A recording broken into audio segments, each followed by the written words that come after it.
Following the conclusion of the 2024 NFL Draft, the Buffalo Bills made moves by signing 12 undrafted free agents. Of the 12 players, 6 of those players are going to be trying to get a position on the starting offensive line or defensive line and making a splash by being a depth player. Those players have a tough role to make the roster for the team, but there is one player that is an undrafted free agent that has an easier path than all those other players. This player could play a role on our special teams unit that last season was ranked very low, and it's going to be an easier role for him to make the roster. Like I mentioned, this player comes from the NFL world, playing 2 seasons at San Diego State, and he is going to be our next player featured on our player analysis series presented by GoBillsPodcast.com. This player was an undrafted free agent where he was a walk-on at San Diego State after initially beginning his career at Grossmont College. He was eventually awarded a scholarship by the Aztecs, and he averaged 45.8 yards per punt the last 2 seasons. He also did double duties, not only punting, but also kicking.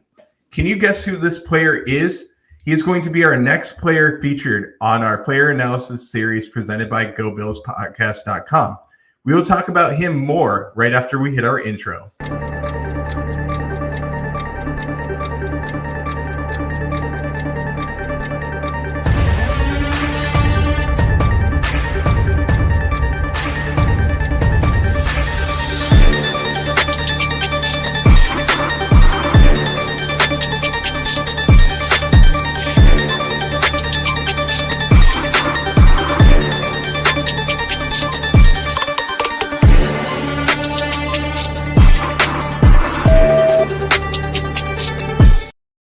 What is up, Bills Mafia? Welcome back to another edition of Player Analysis Series presented by GoBillsPodcast.com. I am your host and founder of the page, Brett McDurphy. Glad to be with you on this Monday evening to discuss more players on our Player Analysis Series. We are going to double down because this player doubled down in college by being a place kicker as well as a punter for the Aztecs for the last 2 seasons in San Diego State. Now, he replaced a former Buffalo Bills punter at San Diego State, and he could potentially be the next punter for the Buffalo Bills this season. If you guessed this player as the punt lord, the new punt lord that we could have, as Red, White, and Bill says, this player is none other than Jack Browning, an undrafted free agent by the Buffalo Bills. I do see you guys in the chat. I will get to the comments. Mad Chatter saying, hey, Brett, what's up? Who we doing today? We are doing Jack Browning. And he also says Bass needs to go.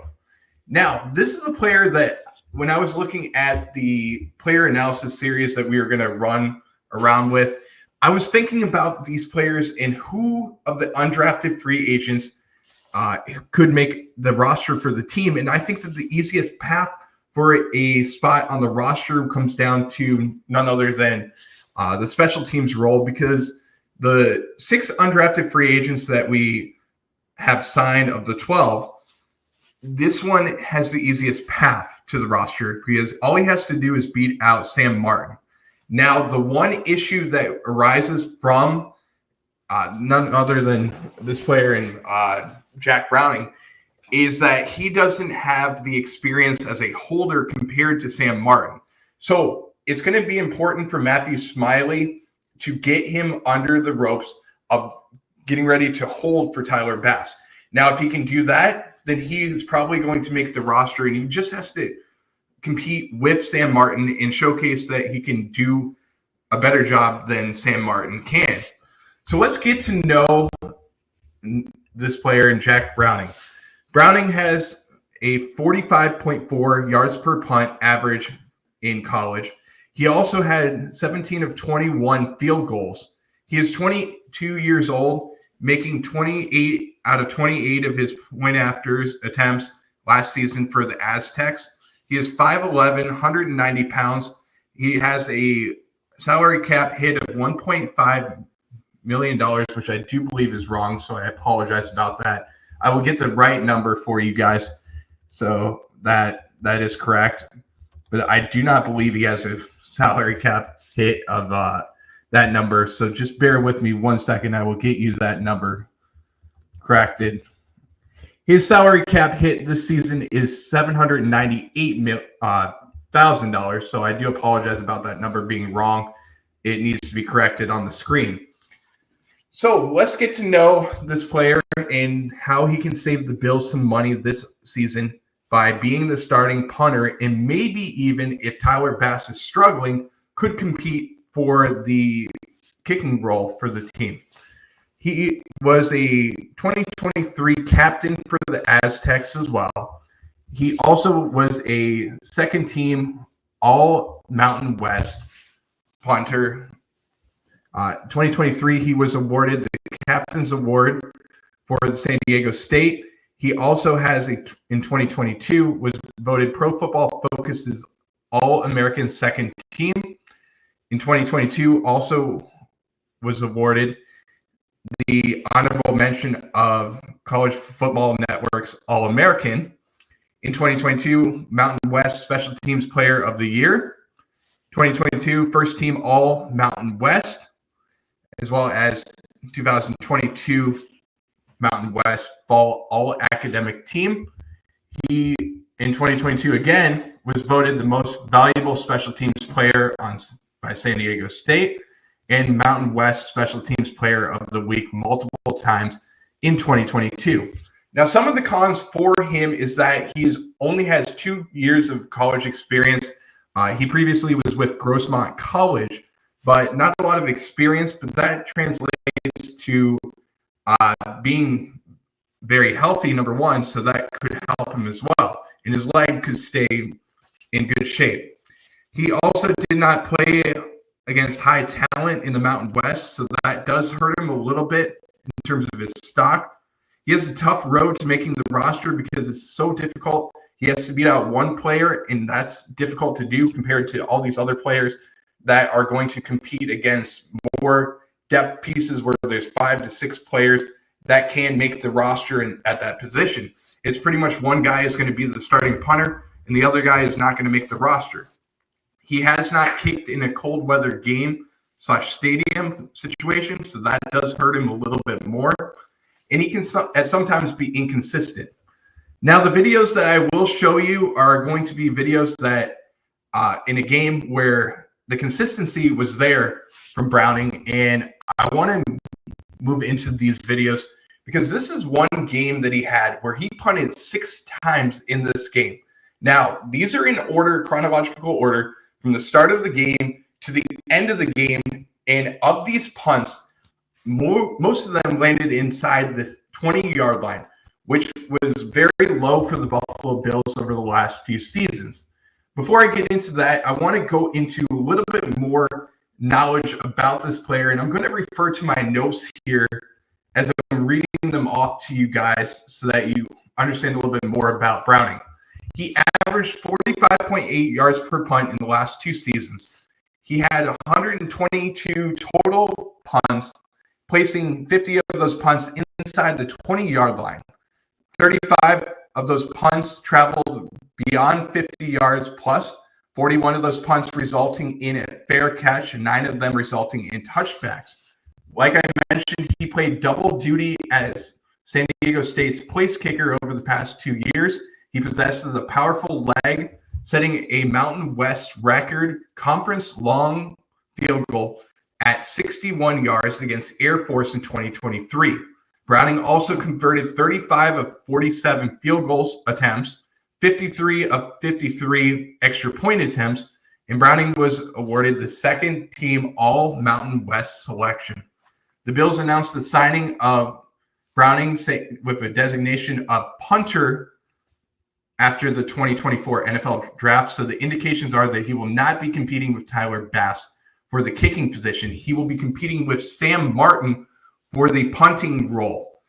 And this is pretty much a good situation that he will be in, as last season Sam Martin did not have the best season, handling all 51 punts for Buffalo last year. The Bills averaged 28th ranking with 45.8 yards per punt. Martin placed 21st in terms of punts inside the opposing 20-yard line with 24 of those punts.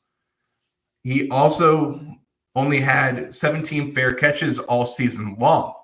Martin is a 12-year pro who pretty much is at the end of his career, towards the twilight of his career. He also possessed the lowest output of punts since 2019, and his net average on punts was 39.9, which was his lowest since 2018. So with Brandon Beane in mind, you have to think about how the Bills can get cheaper in terms of what they can see on the field. Now, as we mentioned that he will be competing with Sam Martin, he could be competing with Tyler Bass later on and could dethrone Tyler Bass at a later date. So he would pretty much be Tyler Bass's holder, but Tyler Bass last season only converted 82.8% of his field goals, and his marks have been from 87.1 and 87.5 across the 2021 and 2022 seasons. So his numbers have dropped. So if he starts to struggle, the Bills could start to open up this competition between Browning for a spot to be the starting kicker for the Buffalo Bills.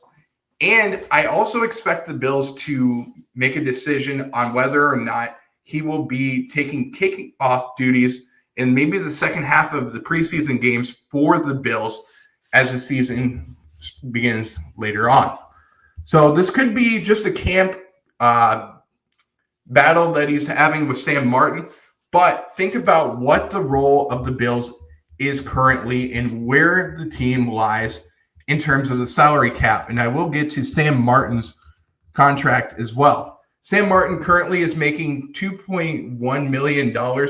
If the Bills decided to cut him right now, the team could save some money as well.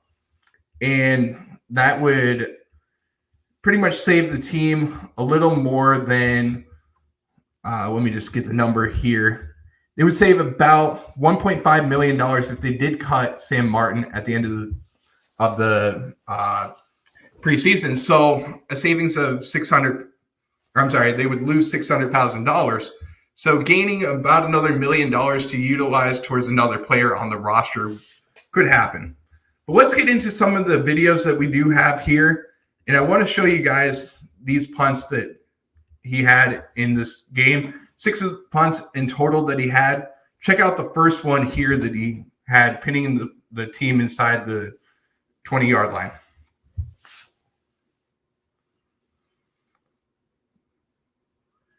That ball was fair caught at about the 11-yard line on that punt.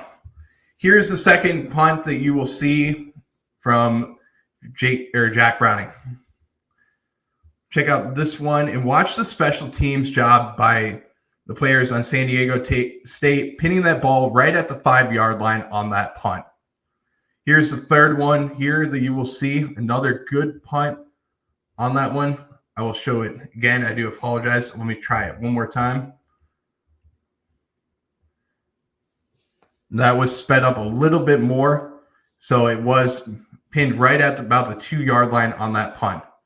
Here's the fourth punt in this game. Again, like I mentioned, this is the fourth punt in this game. These are in chronological order of what he did. Check out all the punts that he had inside the 20-yard line.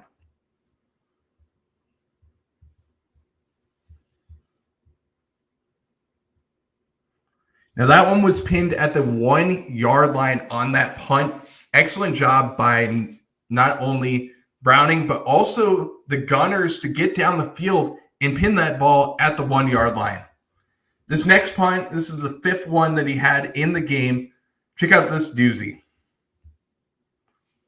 Punting from about the 45-yard line of his territory, pinning that ball at about the 2-yard line on that punt. Another excellent punt by Browning. And watch how he changes directions and he can punt it to wherever he wants on the field. Check out number 6 punt on this one. And this is the final punt that he had in this game. As you will see, right here, pinning it again at the 1 yard line. Now, in terms of where the opposing team started from in this game, they started from inside the 4.5 yard line on every punt that Browning kicked in this game.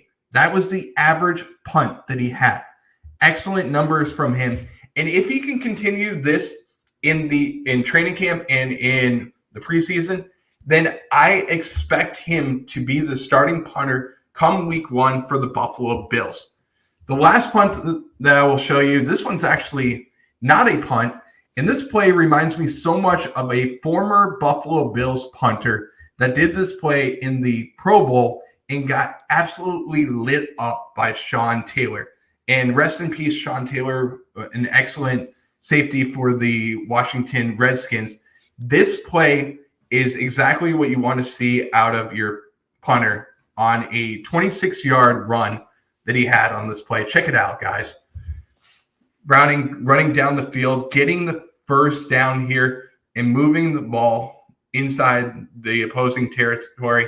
And there was a penalty on that play, but it was against the defense on that play, so it wasn't against San Diego State. But excellent job from him. And this is what I love about him is he has so much speed as well that I think he would benefit from being in Buffalo as well. And I just expect some good things from him in the preseason. So keep your eyes out for him in training camp. He is number 30 on the team, and I do expect him to have a number change once the final roster is decided and some players are cut if he does make the team.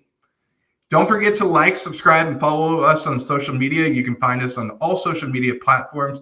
We are on Facebook, Instagram, TikTok, Twitter, as well as Threads. But you can also find us on our website, gobillspodcast.com. Click on over to the website where you can find all of our upcoming shows. Just click on that podcast schedule, and you can see all of our shows that we will have throughout the week.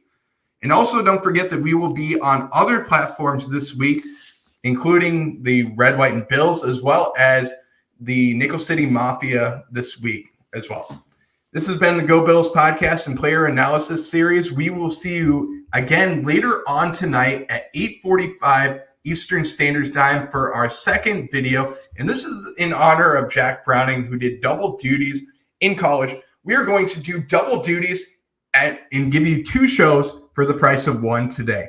So this is like Publix says, you're buy one, get one free for tonight. So stay tuned. We got about 35 minutes or so. Grab your popcorn, get the kids to bed so that you can watch the second show. We will see you soon. And as always, go Bills.